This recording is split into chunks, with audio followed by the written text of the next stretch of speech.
News Radio reports.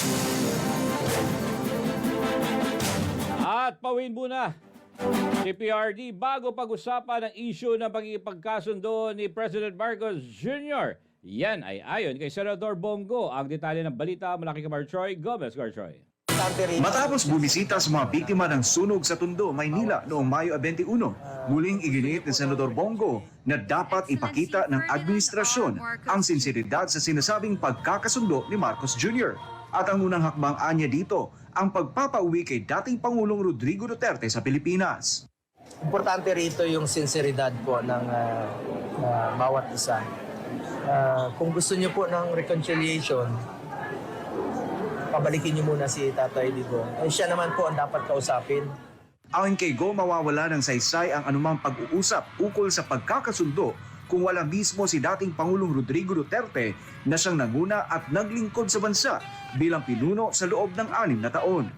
Kung kaya niyo pong ipadala sa loob ng 14 na oras si Tatay Digong, alam kong kaya niyo pong ipabalik dito sa lalong mabilis na panahon.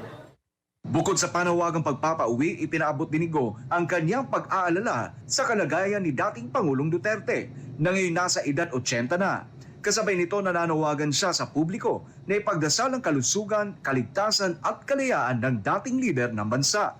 Ginawa niya po ang lahat ng sakripisyo, ngunit inadala po siya dun sa Hague. Kaya po patuloy po akong nananawagan, nakikiusap, at ipagdasal po natin ang kanyang kalusugan, ang kanyang kaligtasan ni Tatay Digong at ang kanyang kalayaan. Binigyang diin ni Go ang makataong pamumuno ni Pangulong Duterte sa pagbibigay ng serbisyo kahit sa mga lugar na hindi siya sinuportahan noong halalan. Tulad na lamang ng pagpapatuloy ng proyektong Panguil Bay Bridge bilang patunay na para sa lahat ng Pilipino ang kanyang pamumuno.